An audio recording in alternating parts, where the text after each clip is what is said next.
She flinched when I reached for my wallet. That was the moment. Not the lipstick. Not the late nights. Not even the mysterious extra gym bag in her trunk. It was the flinch. That half-second look of guilt, of fear, when I reached into my jacket and pulled something out. I wasn't holding a phone, or a letter, or a hotel key. Just my wallet. Just a stupid leather wallet that I've had since college. But she stared at it like it was about to explode. She caught herself quickly, did that fake yawn and stretch move like it would erase the look on her face. But it was too late. We were at dinner. Her pick. Some overpriced place downtown with dim lights and microscopic food. The kind of place where they serve deconstructed soup and charge $32 for it. She wanted to reconnect. I hadn't said much. I just watched. Watched her eyes, her hands, her shoulders. They were tight, like a violin string about to snap. So when I reached for my wallet and she flinched, I knew. I knew she was hiding something. I knew she thought it was over. And that's when I said it. I'd kiss you. I whispered across the table. But I don't want to taste your boyfriend. She froze. Fork midair. Cheeks drained of color. Eyes locked on mine, wide and trembling. And then, she laughed. Not a funny laugh. Not a confused laugh. A broken, dry, panicked laugh. She dropped her fork. I leaned back in my chair and waited. Because I wasn't even close to done. She tried to recover. I'll give her that. Her hand reached for the glass of water like everything was fine, like I hadn't just slammed a brick of truth into the center of our marriage. But I noticed it. The tremble. The tiniest shake in her fingers. You don't fake that. She took a sip, swallowed hard, and set the glass down with both hands, carefully, like it might slip through her grip. Then she smiled. That corporate, polished smile she uses when she's talking to clients. The kind she saves for people she doesn't respect but still has to impress. Lyle, she said, and I swear her voice was thinner than usual. Where is this coming from? That's what they always ask, isn't it? Like the accusation is the offense, not the betrayal. I didn't answer right away. I let the silence stretch, just to see what she'd do with it. Her eyes darted around the room, scanning for something. An exit, maybe. Someone to rescue her from the moment. But it was just us. Two people sitting across from each other, in a restaurant full of low music and murmured conversations, pretending they still belonged to the same story. You turned off your location last Thursday, I said, voice steady. You said your phone died, but your Apple Watch logged 12,000 steps. You don't get 12,000 steps at a board meeting. That did it. Her face cracked for a split second, not a full collapse, just a flicker, like a flick of wind in a curtain.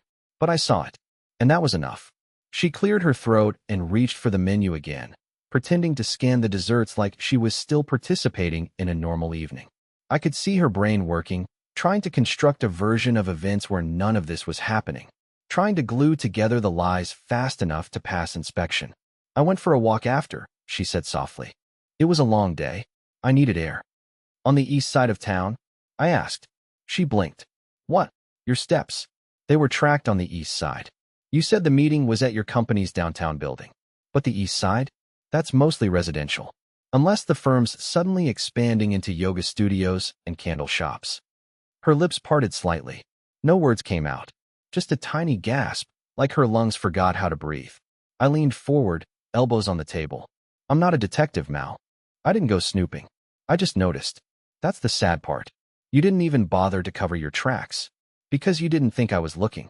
Because you thought I was stupid. Boring. Predictable. I never, she started, but I cut her off. You were right about the predictable part, I said. I was predictable. I trusted you. I didn't ask questions. I picked up your dry cleaning. I bought your mom flowers on her birthday.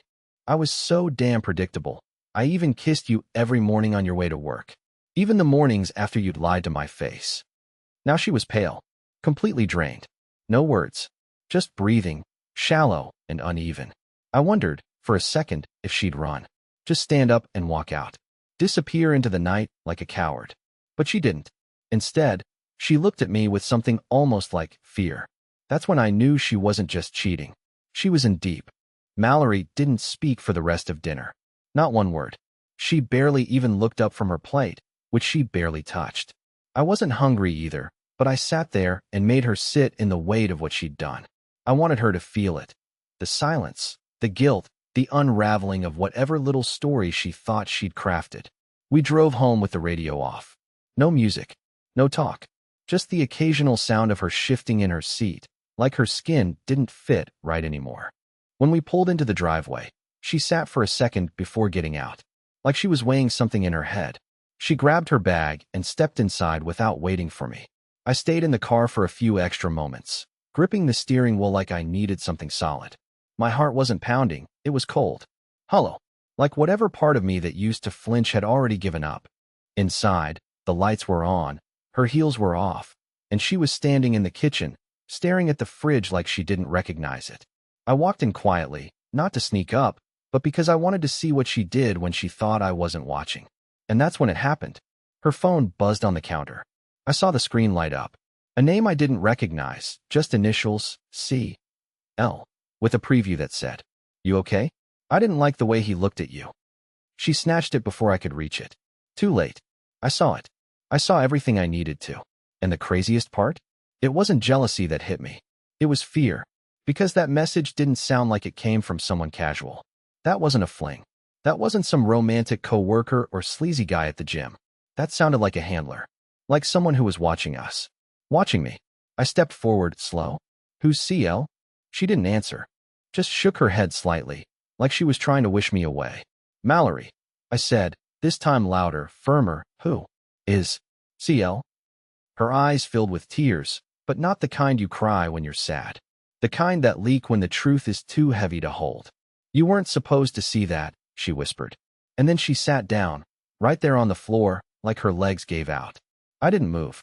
My entire body was locked, adrenaline suddenly flooding every inch of me. "I can explain," she said. But what she told me next, I wasn't ready for. "I can explain," she said, still sitting on the kitchen floor like a porcelain doll someone had knocked off the shelf. But I didn't sit. I couldn't. My body was rigid, all spine and suspicion. I stood over her like a man watching a bomb tick down, trying to figure out which wire to cut. "I don't want an explanation," I said finally, trying to keep my voice even. "I want the truth. Start with who the hell CL is." She looked up at me, mouth slightly open, but no sound came out. And then, just like that, her eyes dropped. She reached into her purse and pulled out her phone. No hesitation. Just unlocked it and handed it to me. It scared me more than if she had refused. I took the phone, hands steady, and scrolled to the messages. There were dozens. Some deleted, but not all. The most recent thread was still there, right at the top. CL. No photo. No full name. Just initials and gray bubbles of secrecy. I tapped. At first, the messages seemed normal. Flirty maybe. Private. Definitely things a married woman shouldn't be sending, but nothing I hadn't feared already. But as I scrolled further back, the tone changed. There were mentions of meetings, deliverables, and then phrases that didn't belong in a romance. "He won't be a problem. I've been managing his routine. We're almost clear. Just need him to sign. I don't care if he figures it out. He won't believe it anyway." My throat tightened. What the hell is this? I asked, not even looking at her now. Managing me? Signing what? Mallory didn't answer immediately. She stood up slowly, brushed her hands off like she was trying to shake the guilt off her skin. She didn't reach for the phone. She didn't even look surprised. "You remember my uncle who passed away last year?" she asked suddenly. "The one in Vermont." I blinked. What does that have to do with anything? He left me something. Something big. And there were strings attached. I stared at her. What kind of strings? She walked past me, into the living room, and sat on the edge of the couch, like she might levitate off it. I followed her slowly, watching her carefully, the phone still in my hand like it had turned radioactive. "It was an old piece of land," she said. "Not worth much on its own. But what's under it? That's where it gets complicated." Now I was truly confused. "Are you messing with me right now? Because this isn't the time for metaphors, Mal." "It's not a metaphor," she said, eyes wide. "It's a private data storage facility. Underground. Military grade.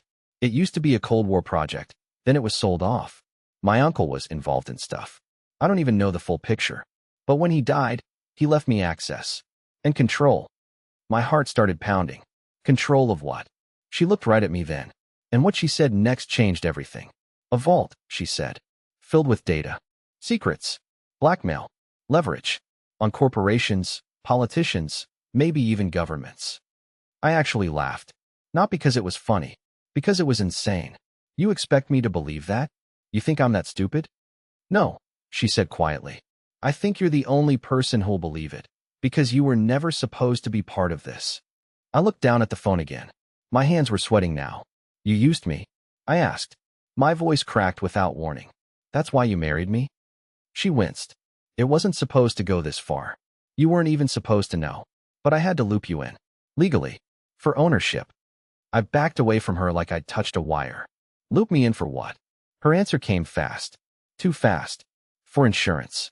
Insurance. That's what she said I was. Like I was a signed form. A safety net. A human seatbelt for something way beyond me. I didn't even sit down. I stood there, halfway between the living room and kitchen, like crossing fully into the space would make everything permanent. What does that even mean? I asked. Insurance against what? Mallory looked down, elbows on her knees, hands clasped like she was in a prayer she didn't believe in. She took a shaky breath and said something I still can't process fully. Ownership transfer. Of the vault. Of the contents. It can't go to one person. That's how it was designed. It has to be co-owned. Legally shared by spouses. Otherwise, the system locks access completely. I blinked, stunned. So, this whole time you were with me because... No, she said quickly, standing now. No, Lyle. At first. I didn't even know about it. I swear. But after the funeral, after I found out what he left me, C.L. approached me. They explained everything. They told me I could walk away if I wanted. But I couldn't. It was too much. Too big. You don't understand the kind of power it holds. I laughed again. This time, it wasn't even bitter. It was empty. And so what? You married me, stayed with me, played house for 5 years just so your access to some buried Cold War hard drives wouldn't get revoked? She stepped closer. You're not just some pawn, Lyle. I didn't fake everything. I love you. I flinched at that. The words stung more than silence would have. Don't, I muttered. Don't say that now. Not after all this. I looked around our living room. The couch we picked out together. The plants I watered every Sunday. The framed wedding photo on the mantle, alive frozen in time. She'd chosen that frame. She said the brass finish made it feel timeless. It was all a set. How long has this been going on? I asked. The messages. The meetings with C.L. She hesitated. Almost a year. A full year. A year of pretending. A year of planning.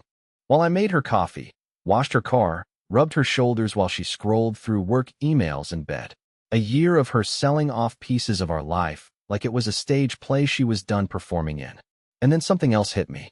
A thought I hadn't considered until that moment, and it landed like ice down my spine. What exactly is in the vault, Mallory? I asked. What did I get legally tied to without even knowing? She didn't answer right away. You need to tell me, I insisted. Right now. Her eyes met mine, and she said it. Files. Video. Audio. Signed documents. Whistleblower testimony. Some of it decades old. Some more recent. It's all encrypted and buried on site. C.L.'s group wants to weaponize it. I was supposed to help them access it through you. But something changed. What changed? She hesitated again, and this time her voice dropped to almost a whisper. They don't want to share anymore. My stomach twisted. They're going to try to take it, she said. All of it. Even if it means. She cut herself off. But she didn't have to finish the sentence. I already knew. Even if it means getting rid of me. For a long time, I didn't say anything. Just stood there, staring at her. My wife, or whoever she had been pretending to be. Trying to process that I had accidentally married my way into a digital war chest that people were willing to kill for. Mallory was pacing now. Not crying. Not begging. Just moving, fast and erratic, like she knew time was about to run out. You weren't supposed to find out like this, she said. I thought I had more time. C.L. promised I'd have more time. I'm not a briefcase, Mal.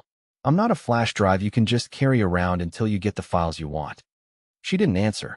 She was by the window now, peeking through the blinds. Her hands were shaking again.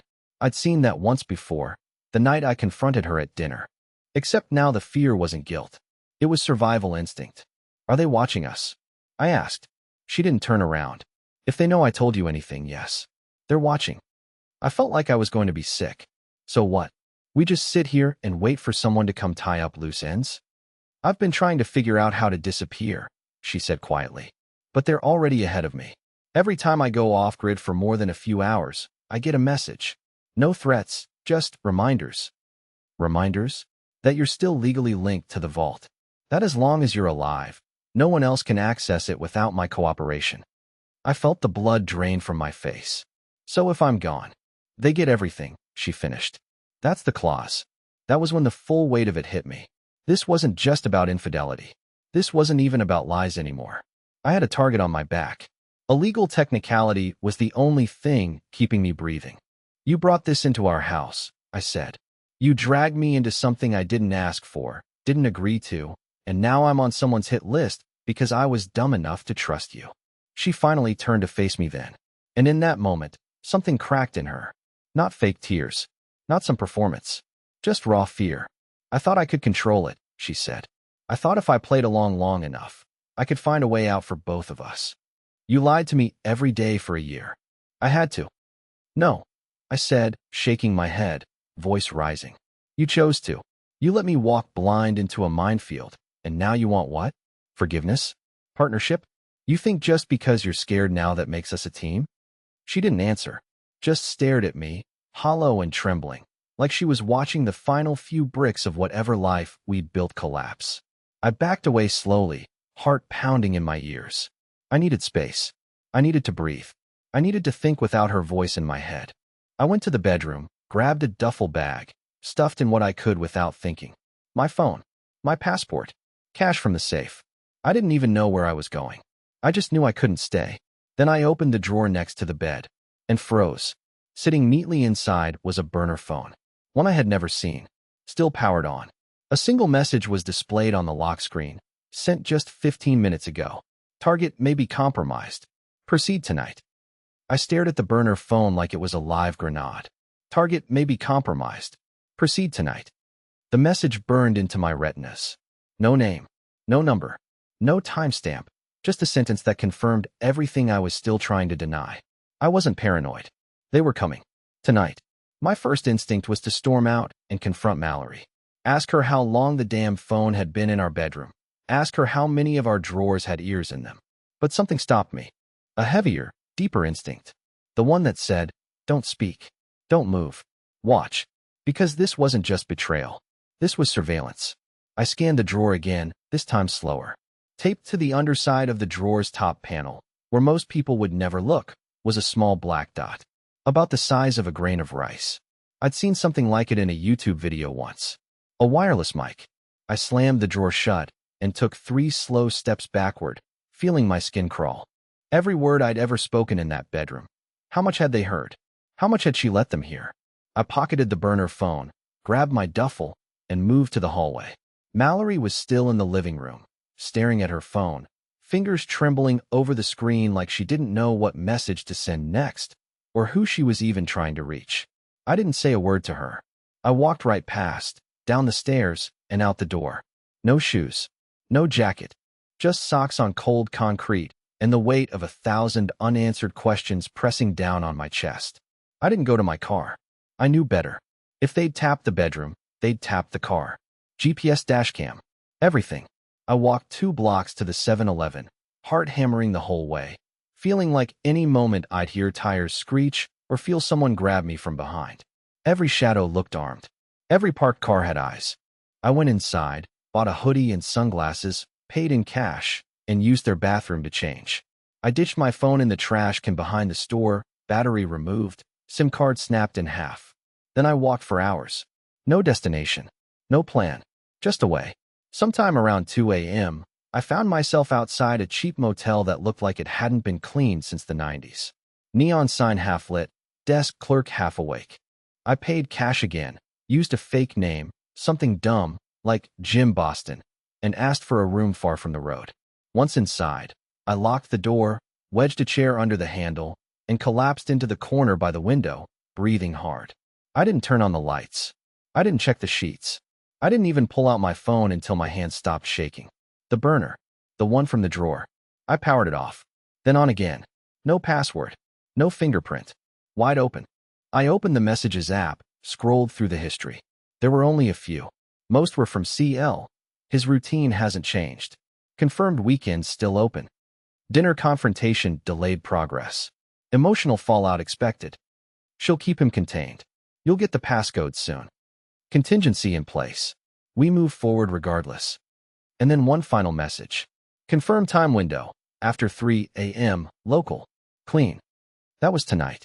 I set the phone down carefully, like it might explode.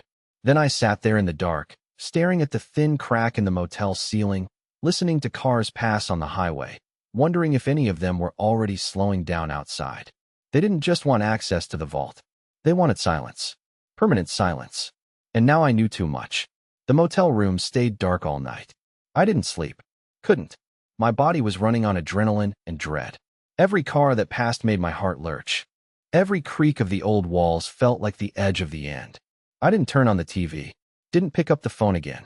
I just sat there with the burner on the table and the duffel bag in my lap, trying to figure out how the hell my quiet, boring life turned into something out of a paranoid spy thriller. By 3:07 a.m., nothing had happened. No knock. No footsteps. No gunshots. I waited another hour, just to be sure. At 4:12 a.m., I picked up the burner and typed one message. Change of plans. We wait. Confirm before proceeding. Then I powered it off and tossed it in the motel toilet. Watched it spark, hiss, and sink. That was my first small victory, taking back control of one thing. The next day, I contacted a friend I hadn't spoken to in years. Mason. We went to high school together. He ended up working cybersecurity for independent clients. Quiet guy, brilliant in that sort of you'd never guess he was dangerous way. We weren't close, but I remembered him saying once at a reunion that he helps people disappear digitally. At the time, I thought it was just a weird flex. Now I was betting my life on it. He didn't ask questions. He just told me where to meet. 3 hours later, I was sitting in the back room of a vape shop in upstate Pennsylvania while Mason wiped my digital identity clean. New bank, new phone, new name, and most importantly, new ownership records. Because here's the thing. I still had access to the vault. Mallory was right about the legal structure.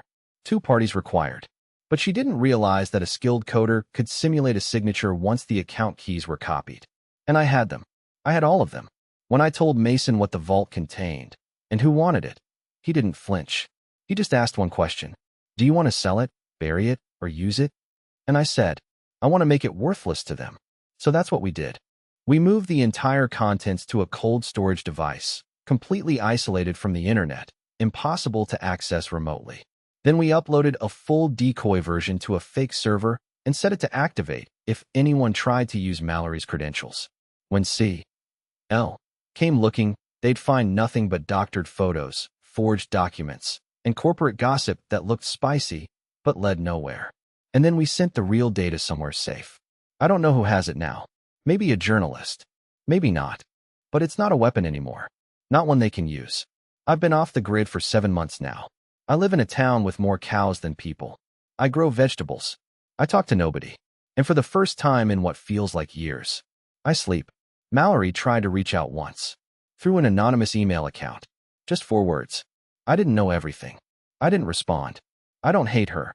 I don't even blame her. We were both pawns. She just picked a side too early. I'm not angry anymore. I'm free. And for a man who was once just a legal technicality in someone else's game, that's more than I ever thought I'd get.